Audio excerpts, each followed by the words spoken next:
Have you ever heard of the Dogman?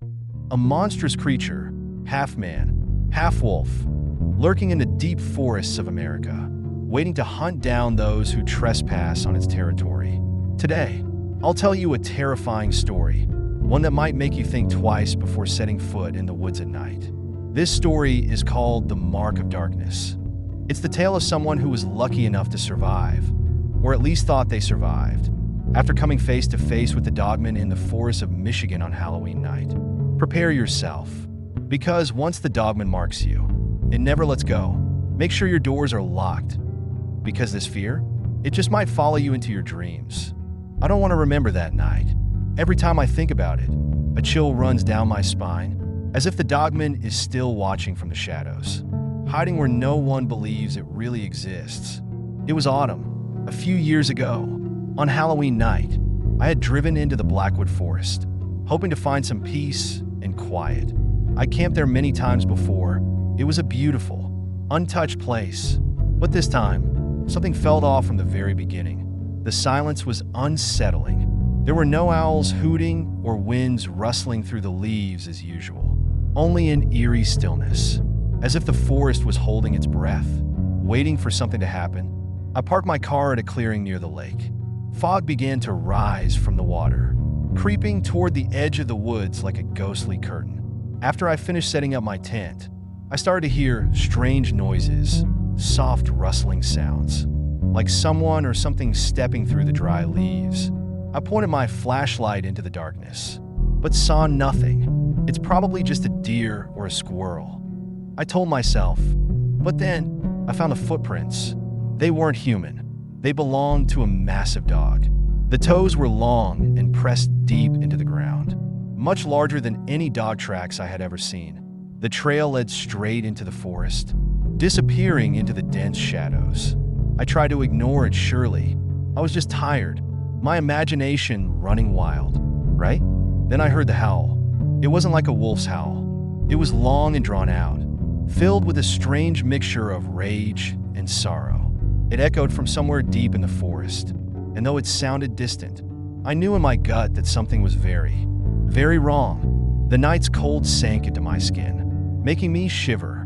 When I turned back toward my tent, I saw them, two glowing yellow eyes, peeking from across the lake, staring directly at me. They didn't blink. They didn't look away. They just locked onto me, as if I were the only thing in the world that mattered. I'd seen predator eyes before, but these were different. They didn't belong to any creature I knew. In that moment, I realized I wasn't facing a normal animal. This wasn't just a wild beast. The creature, the Dogman, was watching me, not like a predator stalking prey, but like something far worse. It knew my fear. It understood it, and it was playing with me, savoring every second of my helplessness. I don't know how long I stood there, frozen, but I remember that the moment I took a step back, the eyes moved.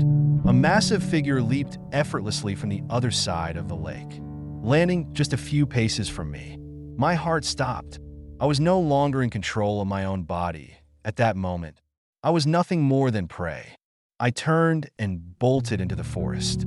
I could hear it behind me, heavy, powerful footsteps crashing through the underbrush, leaves scattering in its wake. Its growls weren't just animalistic. They sounded like the tortured screams of something caught between man and beast. I knew there was no escaping it. The Dogman didn't need to catch me right away.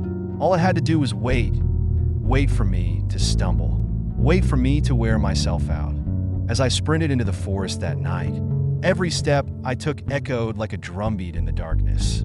It felt as though the woods were closing in around me, with the thick shadows clinging to every branch and leaf. The growls behind me made my heart seize with every beat. I knew it was still there, Dogman, trailing just behind, waiting for the moment I would collapse. The rustling of dry leaves grew louder and closer, as if the creature was only a few steps away. I caught glimpses of its shadow sliding between the bare trunks, leaping from branch to branch like a nightmare given form. It didn't attack outright, it was toying with me, dragging out the chase like a twisted game for its own amusement. Fatigue started to creep in. Every muscle in my body ached, and panic began to cloud my mind. My throat was dry, and my ragged breaths felt like a warning that I didn't have much strength left to keep running. But stopping wasn't an option. Stopping meant death, or worse, capture. I stumbled into a small clearing, where the moonlight filtered weakly through the skeletal branches overhead, casting a dim glow on a large stone in the center. I slumped against the rock, gripping the gun in my hand like it was the only thing standing between me and death. But deep down, I knew the truth. Bullets wouldn't save me from whatever this thing was. A rustling sound came from behind me, and I felt a cold breath brush the back of my neck. My throat tightened as if frozen, and when I turned, it was there, Dogman, standing in the pale moonlight, towering and menacing, its glowing yellow eyes locked onto mine, as if it could read every thought in my head. This was no ordinary animal. It was something far darker, an ancient force that had lived in the shadows of these woods for centuries. It didn't attack. Instead, it just stood there, tilting its head in an unervingly human way, as if it understood my fear. A low growl rumbled from deep in its throat. Not quite a threat, but more of a warning. I had heard stories before, legends of creatures that didn't belong in this world, but lurked in the dark corners where humans feared to tread. And now, I believe those stories. Dogman didn't kill me that night. It left me with something far worse. It left me with fear, a fear that would never fade. I still don't know why it spared me. Maybe it wanted to stretch out the nightmare a little longer. Or maybe it just enjoyed toying with its prey before finishing the job. I don't know how long I sat there, but when it finally disappeared into the shadows, the darkness swallowed everything whole. I heard its heavy footsteps fading into the distance, as if it wanted me to know it could return whenever it wanted.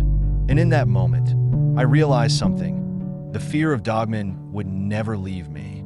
It had marked me, and I would never escape the feeling of its eyes on me. The nightmare didn't end when I escaped the forest that night. In fact, it had only just begun.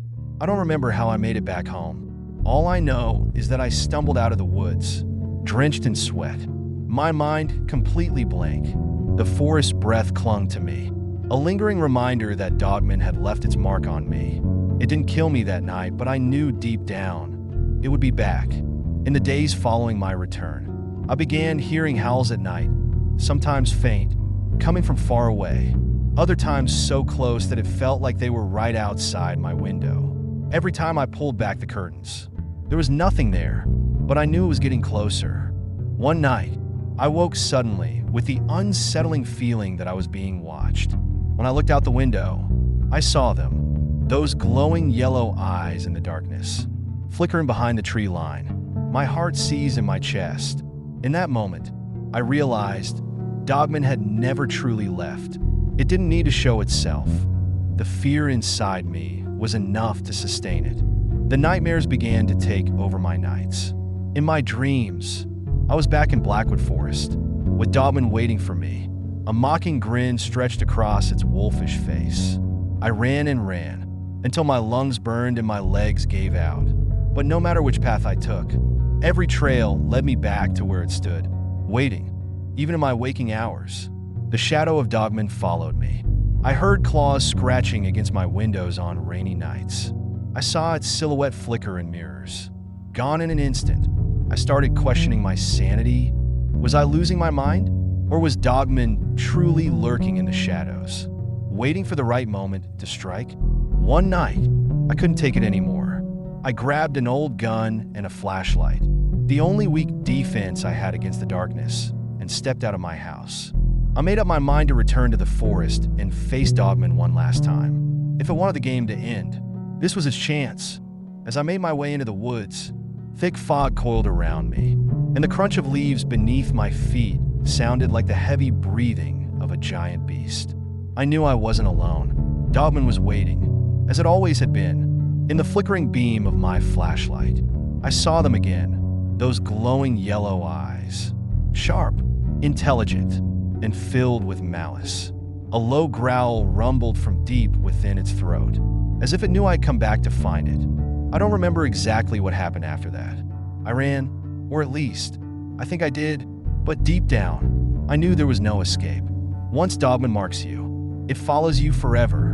I'm telling this story not for sympathy, but as a warning. If you ever hear strange howls from the deep woods, or catch a glimpse of glowing yellow eyes in the dark, run. Run as fast as you can. But even if you outrun the wind, remember this: Dogman never forgets. It only waits for the moment you are at your weakest. So, what do you think? Our protagonist escaped the forest, but is he truly safe?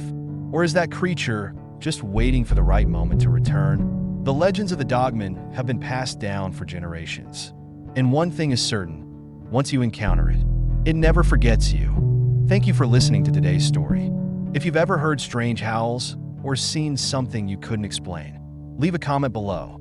And don't forget to subscribe so you don't miss any upcoming horror stories. Have a good night, if you can sleep.